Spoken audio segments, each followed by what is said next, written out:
the rose garden. Mr. and Mrs. Anstruther were at breakfast in the parlour of Westfield Hall in the county of Essex. They were arranging plans for the day. "George," said Mrs. Anstruther, "I think you'd better take the car to Malden and see if you can get any of those knitted things I was speaking about, which would do for my stall at the bazaar." "Oh, well, if you wish it, Mary, of course I can do that, but I had half arranged to play a round with Geoffrey Williamson this morning. The bazaar isn't till Thursday of next week, is it?" "What has that to do with it, George? I should have thought you would have guessed that if I can't get the things I want in Malden, I shall have to write to all manner of shops in town, and they are certain to send something quite unsuitable in price or quality the first time. If you have actually made an appointment with Mr. Williamson, you'd better keep it, but I must say I think you might have let me know." "Oh, no, it wasn't really an appointment. I quite see what you mean. I'll go.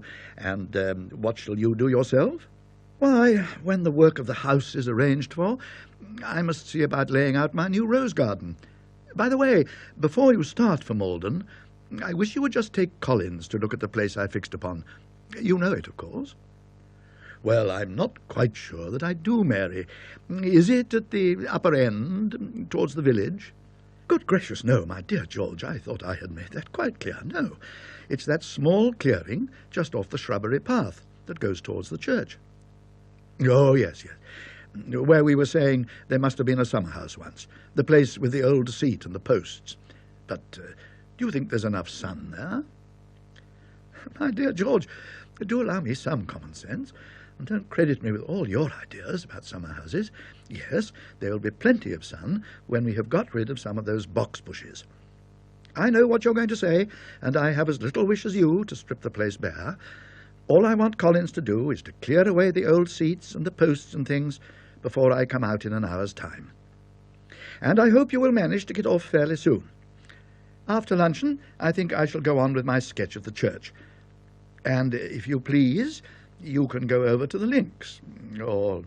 a good idea. Very good, yes. You finish that sketch, Mary, and I shall be glad of a round." "I was going to say you might call on the bishop, but I suppose it's no use my making any suggestion. And now do be getting ready, or half the morning will be gone." Mr. Anstruther's face, which had shown symptoms of lengthening, shortened itself again, and he hurried from the room and was soon heard giving orders in the passage. Mrs. Anstruther, a stately dame of some 50 summers, proceeded, after a second consideration of the morning's letters, to her housekeeping.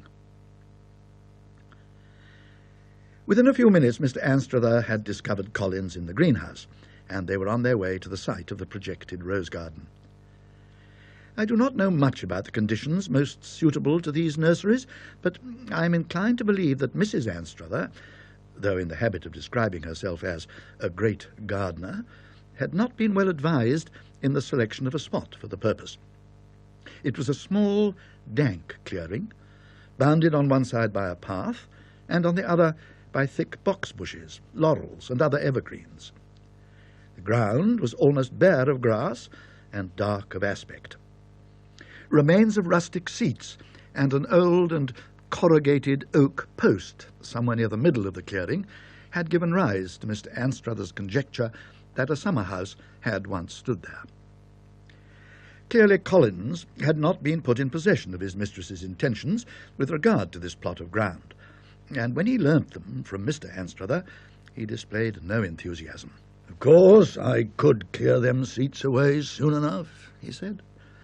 "They aren't no ornament to the place, Mr. Anstruther, and rotten, too. Look here, sir," and he broke off a large piece, "rotten right through. Yes, clear them away, to be sure we can do that." "And the post," said Mr. Anstruther, "that's got to go too." Collins advanced and shook the post with both hands. Then he rubbed his chin. "That's firm in the ground, that post is," he said. "Has been there a number of years, Mr. Anstruther. I doubt I shan't get that up, not quite so soon as what I can do with them seats." "But your mistress specially wishes it to be got out of the way in an hour's time," said Mr. Anstruther. Collins smiled and shook his head slowly.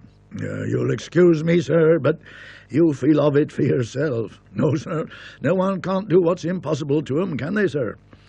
I could get that post up by after tea time, sir, but it'll want a lot of digging. What you require, you see, sir, if you'll excuse me naming of it, you want the soil loosening around this post here, and me and the boy, we shall take a little time doing that. But now these here seats, said Collins, appearing to appropriate this portion of the scheme as due to his own resourcefulness. Why, I can get the barrow round and have them cleared away in, less than an hour's time from now, if you'll permit of it. Only what, Collins? Well, now, it ain't for me to go against orders, no more than what it is for you yourself or anyone else. This was added somewhat hurriedly. But if you'll pardon me, sir, this ain't the place I should have picked out for no rose garden myself. Why, look at them box and laurestinus. How they regular preclude the light from... yes, but we've got to get rid of some of them, of course. Oh, indeed, get rid of them, yes, to be sure, but... I beg your pardon, Mr. Anstruther. I'm sorry, Collins, but I must be getting on now. I hear the car at the door. Your mistress will explain exactly what she wishes. I'll tell her then that you can see your way to clearing away the seats at once, and the post this afternoon. Good morning. Collins was left rubbing his chin. Mrs. Anstruther received the report with some discontent, but did not insist upon any change of plan. By 4 o'clock that afternoon she had dismissed her husband to his golf, had dealt faithfully with Collins and with the other duties of the day, and, having sent a camp stool and umbrella to the proper spot, had just settled down to her sketch of the church, as seen from the shrubbery, when a maid came hurrying down the path to report that Miss Wilkins had called. Miss Wilkins was one of the few remaining members of the family from whom the Anstruthers had bought the Westfield estate some few years back. She had been staying in the neighbourhood, and this was probably a farewell visit. "Perhaps you could ask Miss Wilkins to join me here," said Mrs. Anstruther, and soon Miss Wilkins, a person of mature years, approached. "Yes, I'm leaving the Ashes tomorrow, and I shall be able to tell my brother how tremendously you have improved the place. Of course, he can't help regretting the old house just a little, as I do myself, but the garden is really delightful now. I am so glad you can say so. But you mustn't think we've finished our improvements. Let me show you where I mean to put a rose garden. It's close by here." The details of the project were laid before Miss Wilkins at some length, but her thoughts were evidently elsewhere. "Yes, delightful," she said at last, rather absently. "But do you know, Mrs. Anstruther, I'm afraid I was thinking of old times. I'm very glad to have seen just this spot again before you altered it. Frank and I had quite a romance about this place." "Yes," said Mrs. Anstruther, smilingly. "Do tell me what it was. Something quaint and charming, I'm sure." "Not so very charming, but it has always seemed to me curious. Neither of us would ever be here alone when we were children, and I'm not sure that I should care about it now in certain moods. It's one of those things that can hardly be put into words, by me at least, and that sound rather foolish if they're not properly expressed. I can tell you after a fashion what it was that gave us, well, almost a horror of the place when we were alone. It was towards the evening of one very hot autumn day, when Frank had disappeared mysteriously about the grounds, and I was looking for him to fetch him to tea. And going down this path, I suddenly saw him, not hiding in the bushes, as I rather expected, but sitting on the bench in the old summer-house. There was a wooden summer-house here, you know. Up in the corner, asleep, but with such a dreadful look on his face that I really thought he must be ill, or even dead. I rushed at him and shook him, and told him to wake up, and wake up he did, with a scream. I assure you the poor boy seemed almost beside himself with fright. He hurried me away to the house, and was in a terrible state all that night, hardly sleeping. Someone had to sit up with him, as far as I remember. He was better very soon, but for days I couldn't get him to say why he had been in such a condition. It came out at last that he'd really been asleep, and had had a very odd, disjointed sort of dream. He never saw much of what was around him, but he felt the scenes most vividly. First, he made out that he was standing in a large room with a number of people in it, and that someone was opposite to him who was very powerful, and he was being asked questions which he felt to be very important, and whenever he answered them, someone, either the person opposite to him or someone else in the room, seemed to be, as he said, making something up against him. All the voices sounded to him very distant, but he remembered bits of the things that were said. "Where were you on the 19th of October?" And "Is this your handwriting?" and so on. I can see now, of course, that he was dreaming of some trial, but we were never allowed to see the papers, and it was odd that a boy of 8 should have such a vivid idea of what went on in a court. All the time he felt, he said, the most intense anxiety and oppression and hopelessness, though I don't suppose he used such words as that to me. Then after that there was an interval in which he remembered being dreadfully restless and miserable. And then there came another sort of picture, when he was aware that he had come out of doors on a dark, raw morning with a little snow about. It was in a street, or at any rate among houses, and he felt that there were numbers and numbers of people there too, and that he was taken up some creaking wooden steps and stood on a sort of platform, but the only thing he could actually see was a small fire burning somewhere near him. Someone who had been holding his arm left hold of it and went towards this fire. And then he said the fright he was in was worse than at any other part of his dream, and if I had not wakened him up, he didn't know what would have become of him. A curious dream for a child to have, wasn't it? Well, so much for that. It must have been later in the year that Frank and I were here, and I was sitting in the arbour just about sunset. I noticed the sun was going down, and told Frank to run in and see if tea was ready, while I finished a chapter in the book I was reading. Frank was away longer than I expected, and the light was going so fast that I had to bend over my book to make it out. All at once, I became conscious that someone was whispering to me inside the arbour. The only words I could distinguish, or thought I could, was something like, "Pull, pull, I'll push, you pull." I started up in something of a fright. The voice, it was little more than a whisper, sounded so hoarse and angry, and yet as if it came from a long, long way off, just as it had done in Frank's dream. But though I was startled, I had enough courage to look round and try to make out where the sound came from. And this sounds very foolish, I know, but still it is the fact. I made sure that it was strongest when I put my ear to an old post, which was part of the end of the seat. I was so certain of this that I remember making some marks on the post, as deep as I could, with the scissors out of my work basket. I don't know why. I wonder, by the way, whether that isn't the very post itself. Well, yes, it might be. There are marks and scratches on it, but one can't be sure. Anyhow, it was just like that post you have there. My father got to know that both of us had had a fright in the arbour, and he went down there himself one evening after dinner, and the arbour was pulled down at very short notice.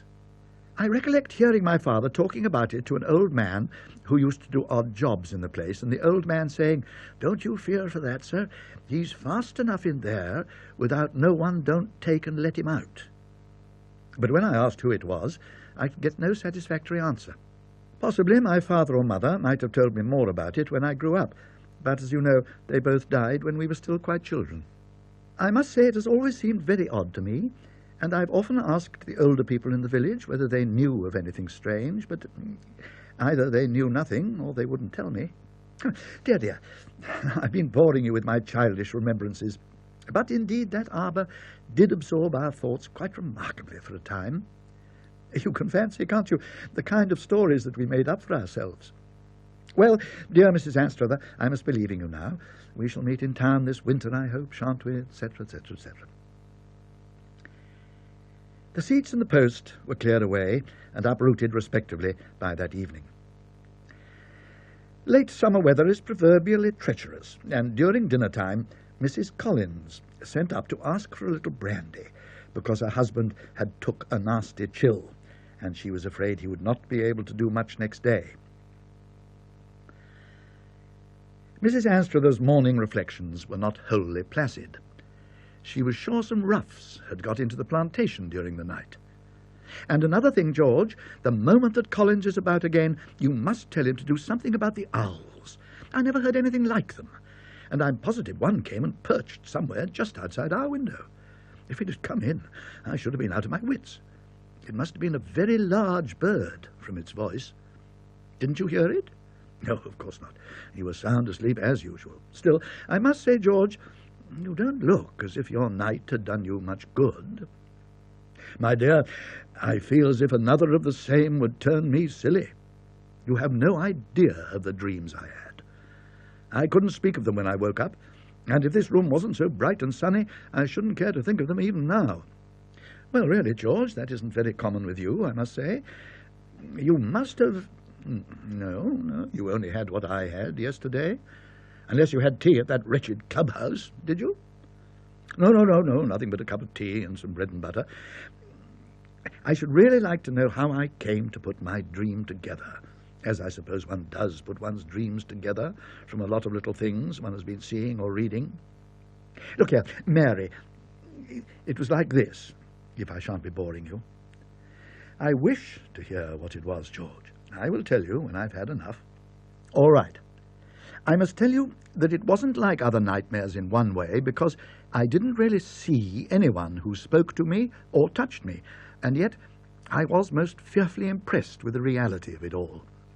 First, I was moving about in an old-fashioned sort of panelled room.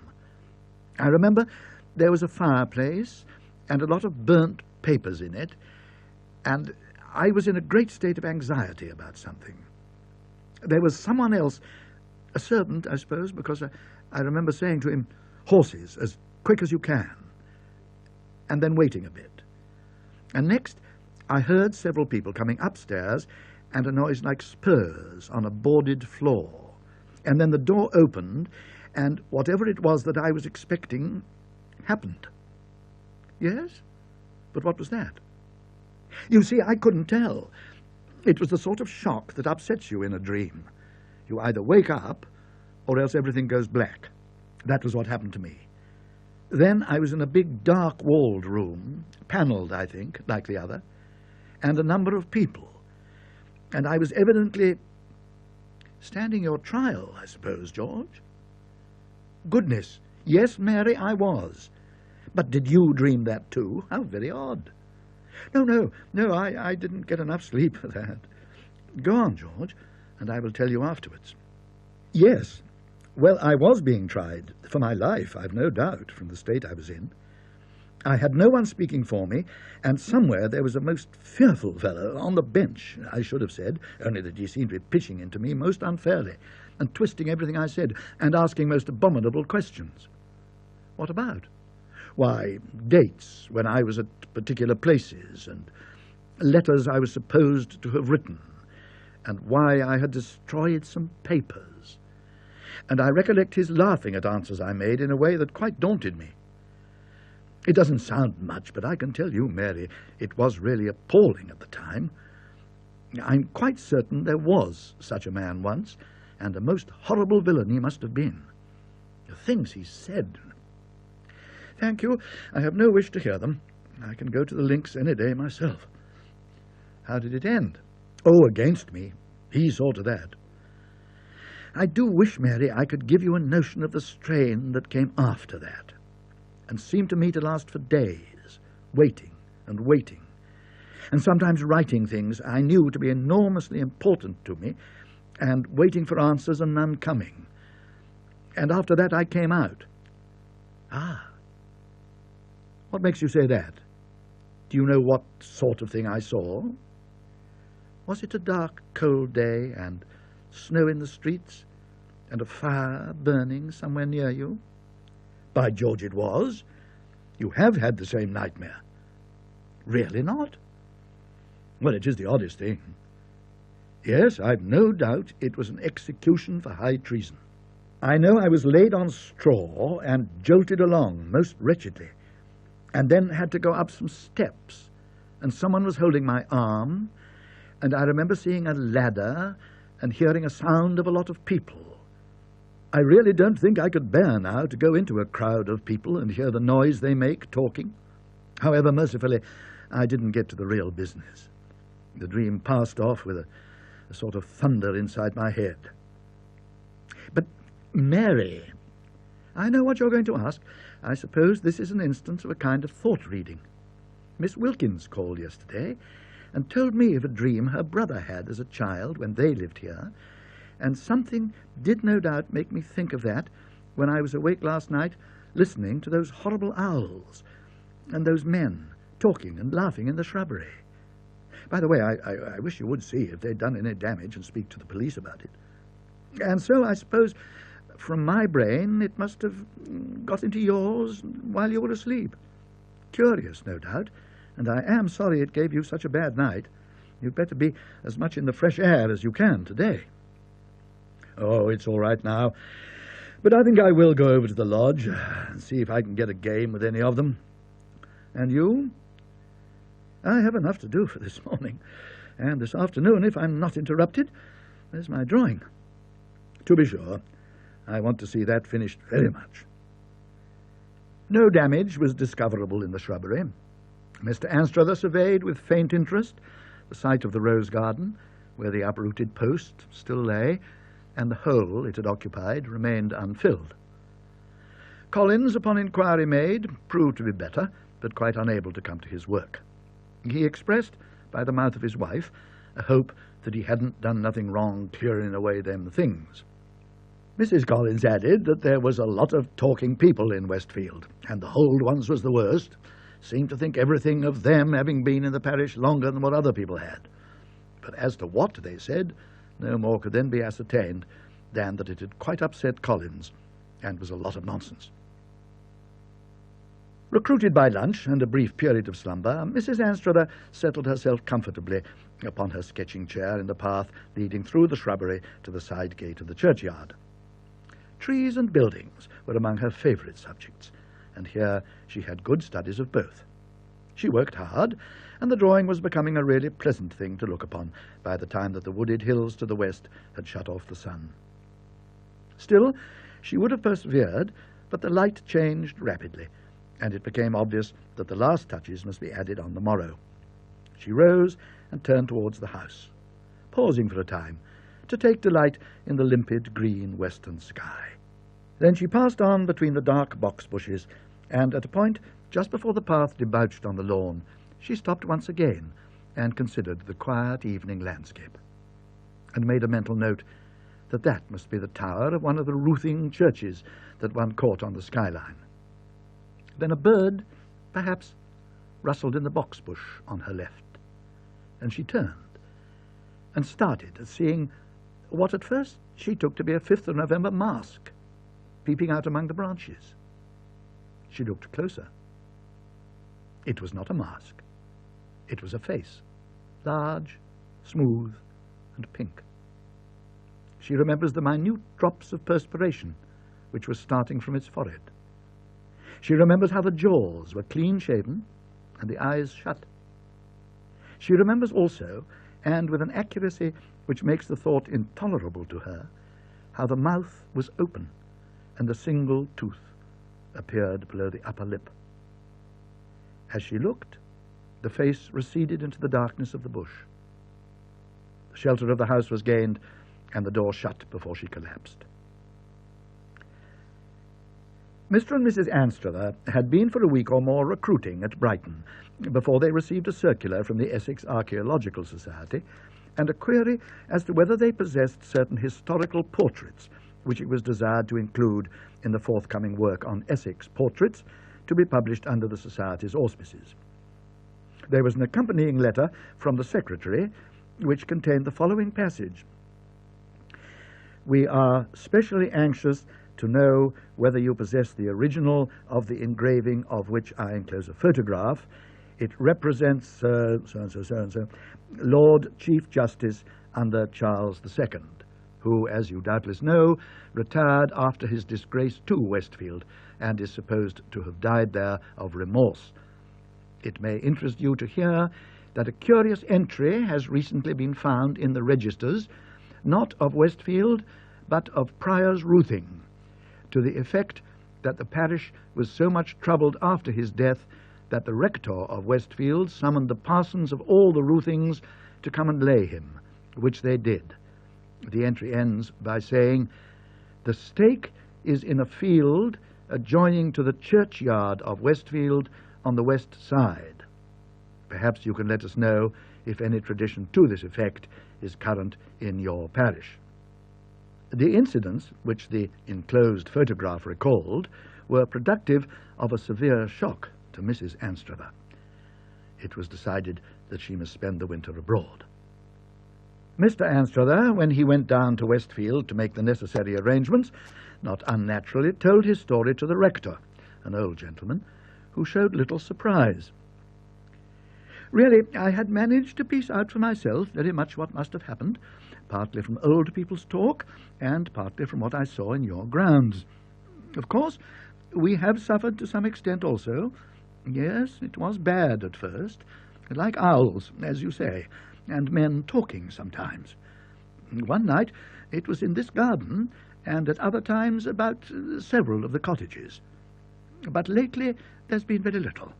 I think it will die out. There is nothing in our registers except the entry of the burial, and what I for a long time took to be the family motto.